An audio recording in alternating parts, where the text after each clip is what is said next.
एक रहबर पैदा हुए बाबा साहब अम्बेडकर, उन्होंने उस लड़ाई को बदल दिया। उन्होंने इस देश को लोकतंत्र दिया, संविधान दिया और तलवार से ज्यादा ताकत इस कलम में है।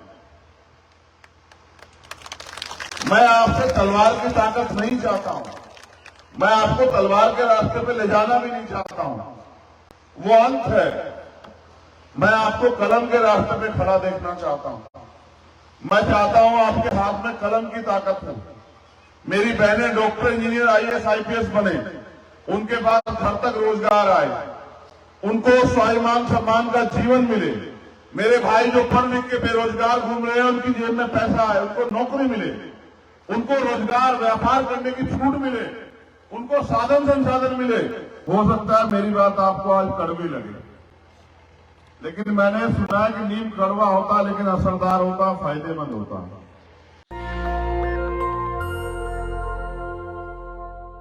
जो सतगुरु महापुरुष दुनिया में जन्मे, मैं उनको भी नमन करता हूं। नमन इसलिए करता हूं और करना भी चाहिए कि जिसने हमारे लिए एक इंच भी काम किया है उसका हमारे ऊपर ऋण है, कर्ज। और नमन करने का मतलब ये नहीं होता कि सिर्फ हम उनकी तस्वीरों को माला चढ़ाएं, उनके ऊपर फूल फेंके। नमन करने का मतलब ये होता है कि हम उनको जाने, अपने परिवार, रिश्तेदार, दोस्त, साथियों को जन्माएं और जो उनके अधूरे सपने रह गए उनको भी याद रखें, उनको पूरा करने का प्रयास करें। मैं हरियाणा के प्यार को, संघर्ष को समझता हूं और जानता हूं, क्योंकि मेरे आज भी याद है जब दिल्ली में सतगुरु रविदास जी महाराज का गुरु घर टूटा गया तो सबसे ज्यादा लोग जो संघर्ष में शामिल हुए, जिन्होंने 60 दिन से ज्यादा, 2 महीने से ज्यादा जेल काटी, लगभग 55-56 लोग वो हरियाणा के थे, इसी हरियाणा के जहां मैं आज खड़ा हूं। उस आंदोलन को सफल बनाने के लिए, क्योंकि आपके आंदोलन की वजह से सरकार झुकी, सुप्रीम कोर्ट झुका और वो जगह हमें वापस मिली। जगह नहीं थी वो हमारा गौरव था, वो हमारा इतिहास था। वहां हमारे कुलगुरु सतगुरु रविदास जी महाराज लंबे समय तक रहे, वो हमारी तब पावन भूमि है। उस भूमि को, अपने इतिहास को जिंदा करने के लिए, उसका संरक्षण करने के लिए पुनः हरियाणा के भाइयों का धन्यवाद। मैंने आपके इस गांव में बहुत बड़ा मंदिर भी देखा, मुझे दिल से खुशी हुई जब मैंने गुरु घर देखे। और पीछे जब मैं रुका था इससे पीछे, तो मैंने वहां सतगुरु समनदास जी महाराज जी का एक आश्रम भी देखे, मुझे बड़ी खुशी हुई। हो सकता है कभी आपने अपने बच्चों के लिए अच्छी सुविधाएं त्यागी हो इनको बनाने के लिए, तब जाके बने होंगे, आसानी से नहीं बने। इस पे 2 बात मेरी समझ में आती। पहली बात कि अगर किसी भी सुंदर चीज का निर्माण करना है तो उसके लिए समय लगेगा, चाहे वो घर हो, गुरु घर हो, आश्रम हो या कोई ताकत हो। दूसरी बात, आपने गुरु घर तो बहुत अच्छा बना लिया, आश्रम भी बहुत अच्छा बना लिया, लेकिन जिस ताकत से आपकी जिंदगी बदलेगी वो तो आपने ताकत अच्छी नहीं बनाई। मैं आपने गुरु घर बनाया, आश्रम बनाया, इसके लिए बधाई देता हूं, मगर मैं समाज के लोगों से कहूंगा एक बड़ा सा स्कूल भी आप यहां अपने साधनों से बना दो, कि किसी गरीब के बच्चे को पैसे की कमी के कारण अपने सपने ना खत्म करने पड़े, उसके सपने ना कुचले जाएं। अगर स्कूल यहां खूब है तो आप अपने साधन संसाधन का प्रयोग करके एक बड़ा सा अस्पताल यहां बना दो, जिससे मेरे जैसा कोई प्राइमरी स्कूल के हेडमास्टर का बेटा अपने पिता को इसलिए ना खो दे कि उसकी जेब में उनके इलाज के लिए पैसे ना हो। कोई बेटा अपनी मां को, पिता को, अपनी बहन को, कोई व्यक्ति, कोई पिता अपने बेटे को, अपनी पत्नी को, अपनी बहन मां को इसलिए ना खो दे कि उसकी जेब में पैसे ना हो। ये मेरा दर्द है, क्योंकि मैंने ये सहा। अगर मैं आपसे नहीं कहूंगा तो किससे कहूंगा बताओ?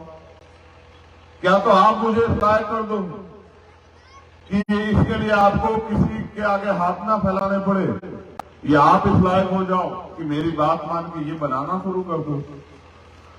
देखो, मैंने तो ये पढ़ा है, हो सकता है मेरी बात आपको आज कड़वी लगे, लेकिन मैंने सुना है कि नीम कड़वा होता है लेकिन असरदार होता, फायदेमंद होता है। सतगुरु रविदास जी महाराज जो हमारे कुल गुरु हैं, उन्होंने कहा कि मन चंगा तो कटौती में गंगा। जिनका मन साफ है उन्हें गंगा के लिए तीर्थ जाने की जरूरत नहीं है। लेकिन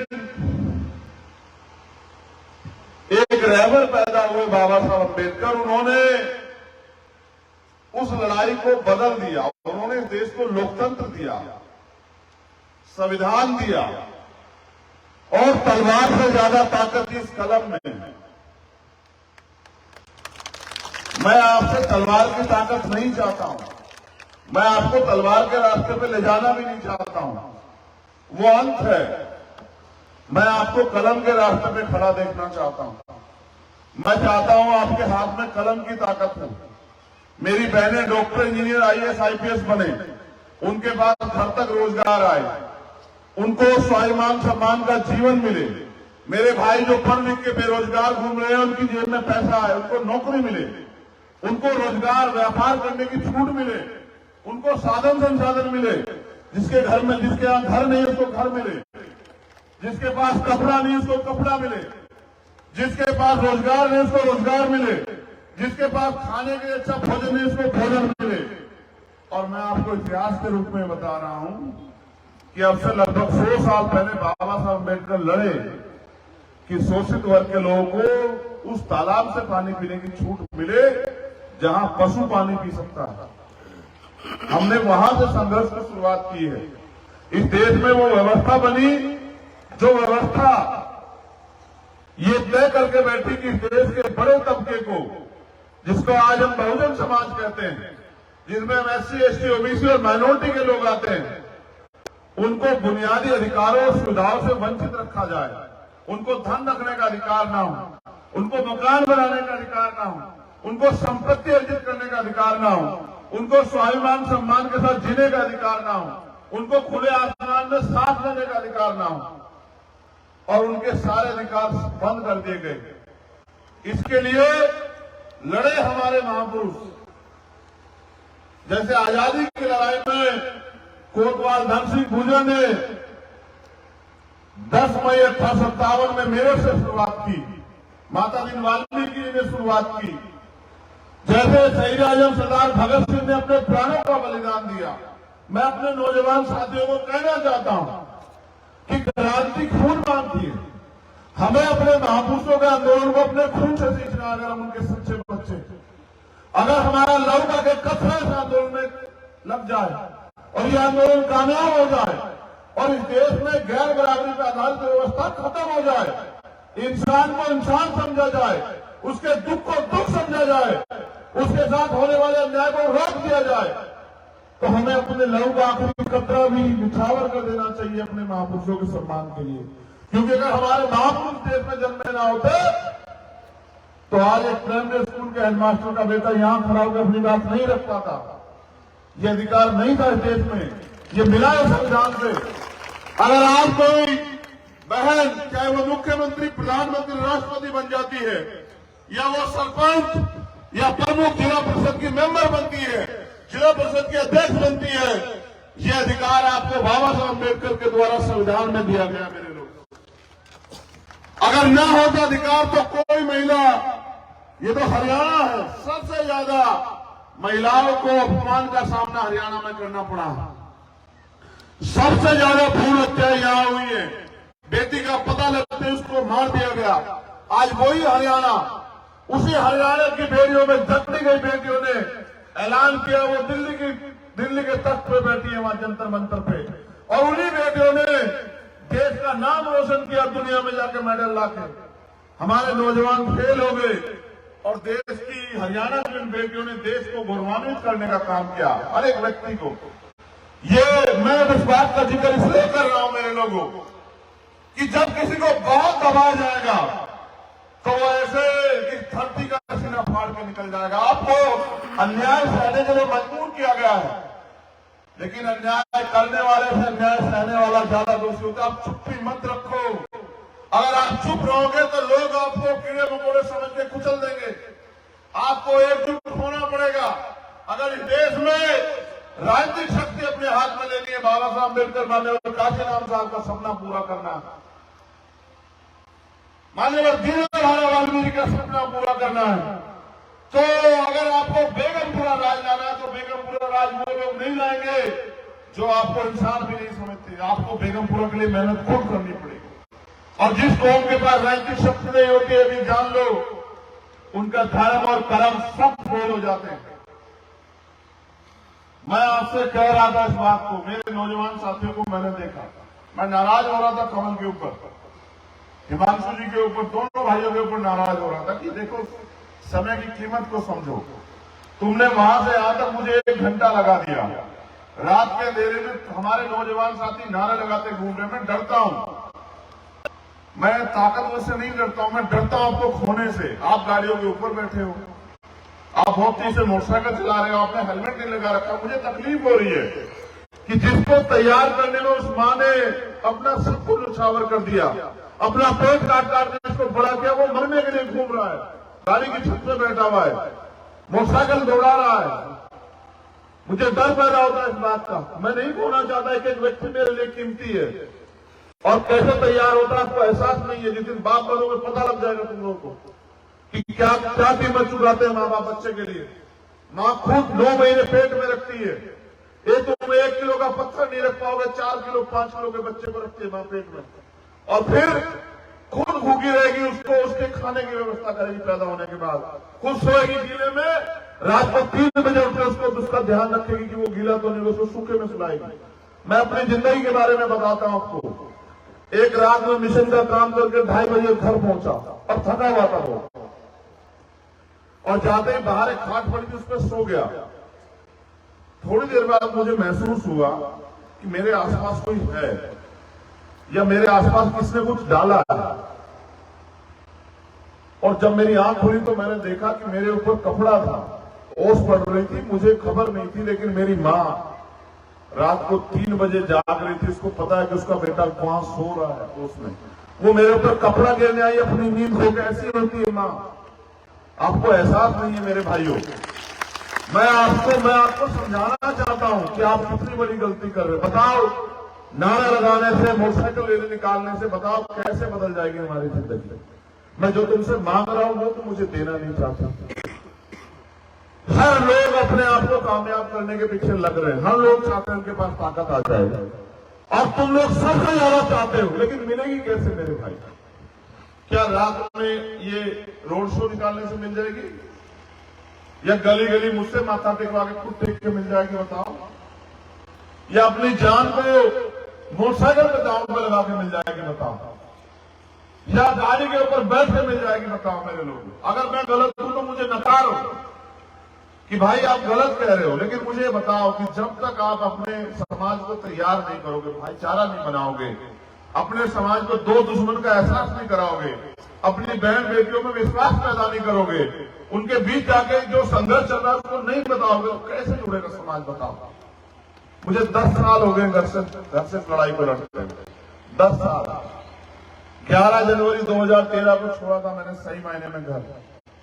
और जो लोग हरियाणा के जाते हैं, हमारे देशराज जी, सोमनाथ जी, कमल भाई, जो हमारे यहाँ के अध्यक्ष हैं, वो जिले के प्रदीप, ये सब लोग जाते हैं, बहुत सारे लोग जाते हैं हमारे बिजली बोर्ड के, मेरे घर पर जाते हैं वो बेचारे मिलने के लिए।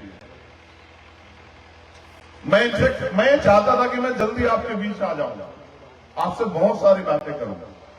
मेरे पास समय कम है और मेरे कंधों पे वजन ज्यादा है, जिम्मेदारी ज्यादा है। मैं यहां से चैन से नहीं सो पाऊंगा। मैं यहां से जाऊंगा 2-3 घंटे का ट्रेवल करके वहां, क्योंकि मुझे सुबह 8-8:30 बजे मीटिंग ज्वाइन करनी है। इसलिए मैं चाहता था मैं आपके बीच जल्दी आऊं। मैं ये भी जानता हूं कि आप भी मेहनत मजदूरी करते हैं, आप भी बहुत बड़े कारोबारी नहीं है। आप भी सुबह उठेंगे, अपने खेतों में अपने काम पे जाएंगे, जो बच्चे पढ़ रहे हो पढ़ेंगे। हमारी माए बहनें जो काम करती हैं, रोजगार करती हैं, पढ़ती हूं, हमारी बच्चियां निकलेंगी। मैं आपको भी पूरी रात नहीं जगाना चाहता। मैं चाहता हूं कि आप आराम करें और आगे बढ़े। लेकिन सवाल ये है कि ये भारत लोकतांत्रिक देश है, जिसके पास राजनीतिक शक्ति है उसके समाज का हाथ नहीं फैला होता।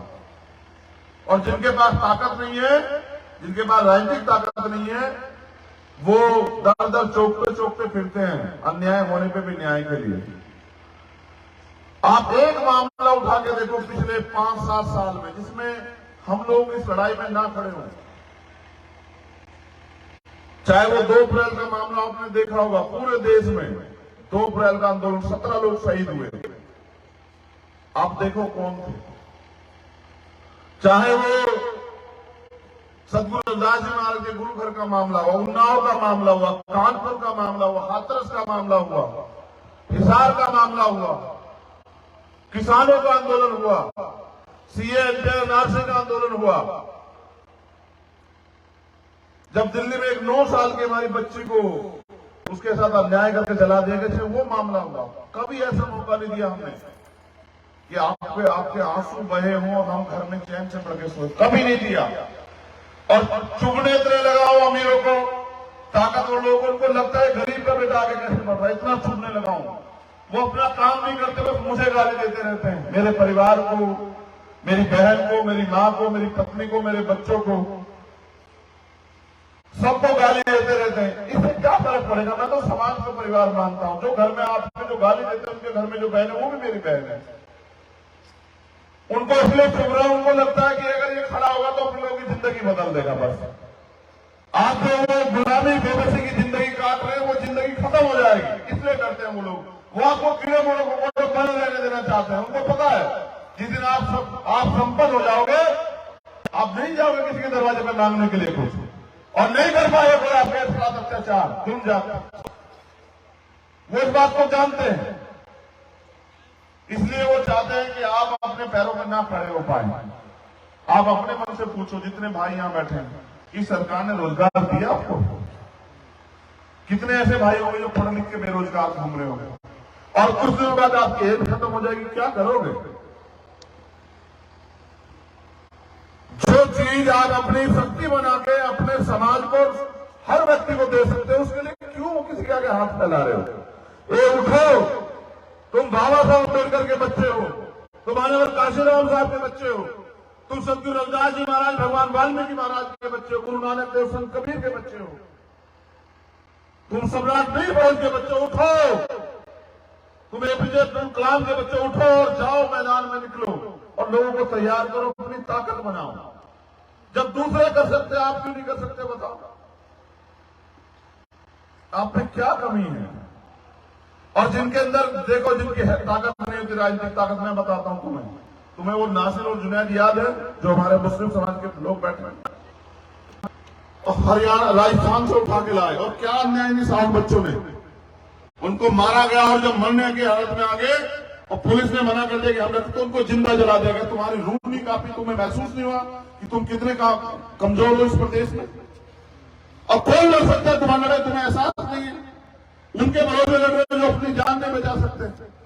अगर आज इस देश में भारतीय जनता पार्टी और आरएसएस का कोई मुकाबला कर रहा है, तो भीम आर्मी और एडी चोटी लगा के मुकाबला कर रहा है। और इतने दर्द है उन लोगों को, इतनी तकलीफ है कि मध्य प्रदेश में पूरा संगठन जाके कहता है कि भीम आर्मी के लोगों को इनको नुकसान पहुंचाओ। क्या नुकसान पहुंचाओगे? ये याद रखना मेरे लोगों, एक चंद्रशेखर आजाद मरेगा, 1000 चंद्रशेखर आजाद पैदा होंगे। तुम्हें नहीं पता कि हम किस नस्ल के लोग हैं। हम वो लोग हैं कि बंजर मूठ इसके धरती का सीना चीर के जो फसल उगाते हैं, वो लोग हैं।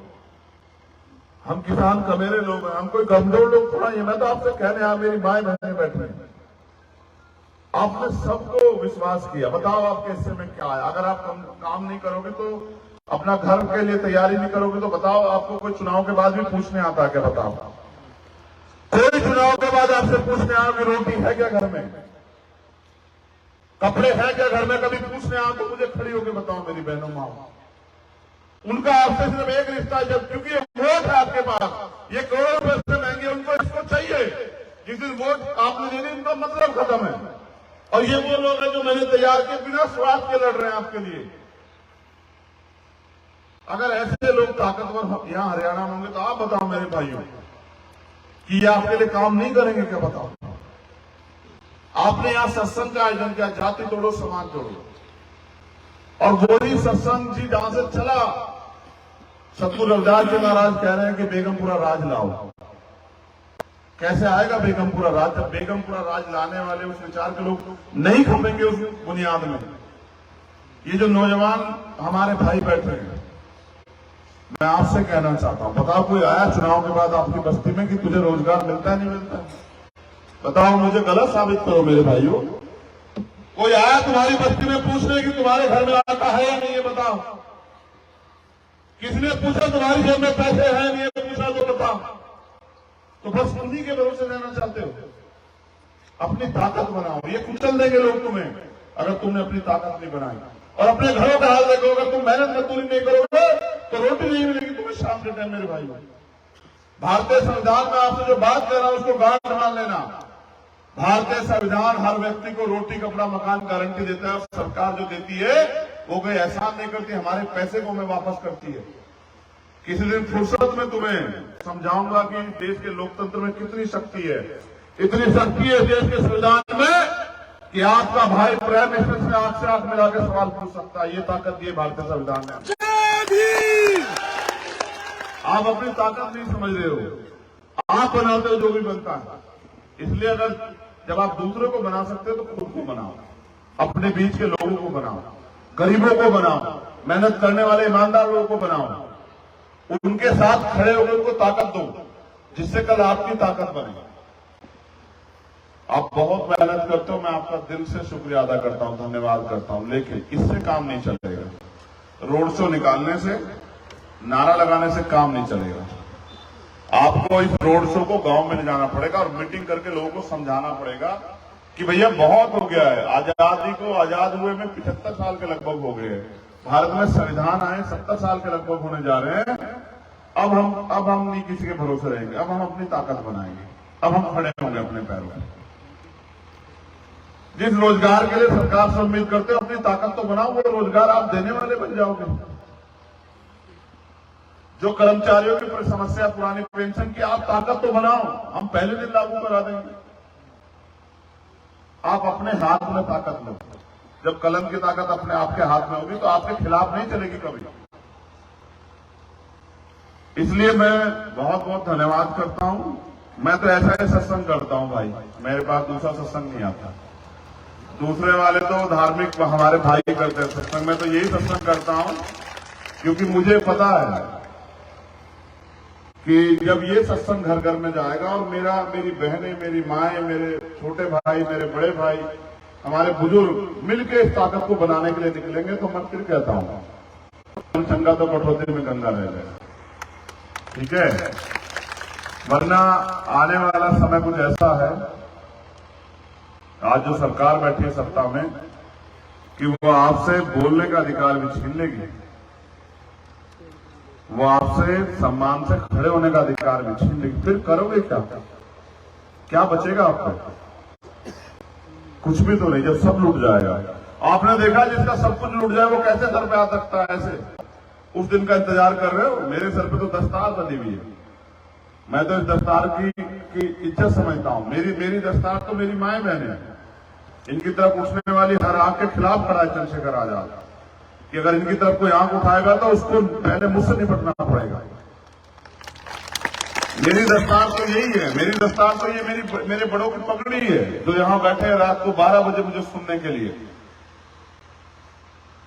जिन्होंने अपने खून से, अपने मेहनत की कमाई से टेंट लगाया। मेरी दस्तार तो आप लोग हो, मेरी और कौन सी दस्तार हो सकती है? मेरी दस्तार आप हो। और मैं आपसे वादा करने के लिए आया कि अगर आप खड़े हो गए मेरे साथ तो मैं आपको जिम्मेदारी से कहता हूं कि कभी आपको किसी के आगे हाथ फैलाने की जरूरत नहीं है। ये बात आप लिख लो मुझसे। नेशनल दस्तक की आपसे गुजारिश है कि अगर इसको बचाना चाहते हैं तो नेशनल दस्तक को सब्सक्राइब करने के लिए रेड कलर के सब्सक्राइब बटन को दबाएं, फिर बेल आइकन की घंटी दबाएं। नेशनल दस्तक को बचाने के लिए बहुत जरूरी है कि हर खबर को शेयर करें, लाइक करें, कमेंट जरूर करें।